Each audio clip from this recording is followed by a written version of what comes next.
اعوذ باللہ من الشیطان الرجیم، بسم اللہ الرحمن الرحیم۔ آج میں آپ حضرات کے سامنے ایک چھوٹا سا وظیفہ لے کے حاضر ہوا ہوں کہ آیت الکرسی کا چھوٹا سا وظیفہ ہے جس سے ہر حاجت پوری ہوگی، دشمن حسد ختم، امیر و غنی ہو جائے گا، ہر شر سے حفاظت، کرم نوازی، رزق بے حساب ہوگا۔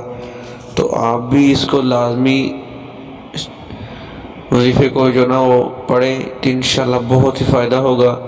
آیت الکرسی کا آپ نے کیسے پڑھنی ہے کہ آیت الکرسی 313 بار پڑھ لیں، ہر حاجت فوراً قبول ہو جائے گی، دشمن حاسد ختم، امیر و غنی ہو جائے گا، ہر شر سے حفاظت، کرم نوازی، رزق بے حساب۔ تو آپ بھی اس کو لازمی استعمال کریں، اس کو پڑھیں اور اپنے دوستوں کو بتائیں، اپنے رشتہ داروں کو بتائیں، انشاءاللہ بہت ہی فائدہ ہوگا۔ اگر ہماری ویڈیو اچھی لگی ہے تو اس کو زیادہ سے زیادہ لائک شیئر کریں اور ہمارے چینل کو لازمی سبسکرائب کریں تاکہ ہم تک ہر نئی آنے والی ویڈیو بر وقت پہنچ سکیں۔ شکریہ۔